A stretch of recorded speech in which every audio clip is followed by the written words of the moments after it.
1000 টিয়ার বাজি লইছি দোকানতে বাইরে তাড়াতাড়ি কই দি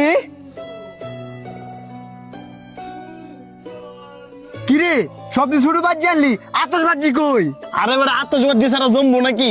সবই অর্ডার দিছি আইতাছে সন্ধ্যার আগে ভাই দিবি গা। এই শুরু বাজি 1000 টাকা কিল লেগে আনছস না আনলেও পারতি।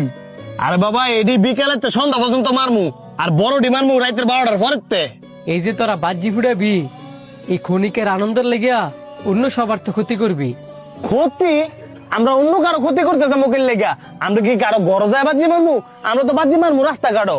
তোরা যে রাস্তাঘাটও বাজি মারবি এই শব্দটা তো আর রাস্তায় আবদ্ধ থাকতো না, পুরো এলাকায় তো শব্দ হইব। হ তাতে কি একরে দিতে কোনো বিষয় না। তোরা বুঝের মানুষ হয়ে যদি অবুঝের মতো কথা কস তাহলে এগুলো কি মানায়? ছোটবেলা না বয়ে পড়ছস আমরা যাতে শব্দ দূষণ না করি। শব্দ দূষণ তো পরিবেশ নষ্ট করে। বছর একটা রাইতে এই এক রাত বাজি ফুটাইলে কি এমন পরিবেশ নষ্ট হইব? না হয় ফাঁকি একটু ডরাইবো, এ হাড়ের রুগী মুখে থাকলে একটু ভয় পাইবো, আর বাচ্চা থাকলে একটু সিপনিপ খাইবে এই তো। ময়রা তোর যাইতো না, আর যদি ময়রা যায় এর হায়াত শেষে মারা গেছে এতে আঙ্গ দুষ কি? হ্যাঁ, তোরা বাজি ফুড়ে মানুষ মারবি, পশু পাখি মারবি, আর এদিক দিয়ে হাইতে দোষ দিয়ে দিবি। এই যে তোরা নতুন বছর উপলক্ষে বাজি ফুটাস কি এমন আনন্দ ফাস, বরঞ্চ তোর কান্না করা উচিত যে তোদের জীবন থেকে আরেকটা বছর গেছে গা।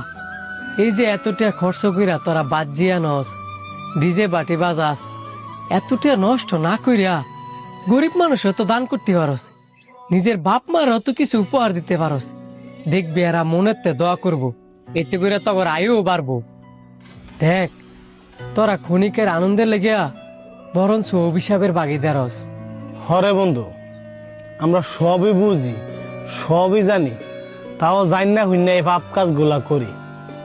তুই ঠিকই কইছিস বন্ধু, আমরা যদি এইভাবে আজে বাজে টাকা পয়সা গুলো নষ্ট না কইরা দুইটা গরিব মানুষের মুখে হাসি ফুটাইতে পারতাম, এইটাই হয়তো আমাদের মনে সবচেয়ে বড় শান্তি। বেশি কিছু বলার নাই, সবাইকে জানাই নতুন বছরের শুভেচ্ছা। এইভাবে টাকা অপচয় না কইরা যদি পারেন তাহলে অসহায় মানুষের পাশে দাঁড়ান, কারণ এই শীতে অনেক মানুষ কষ্ট করতেছে। ধন্যবাদ।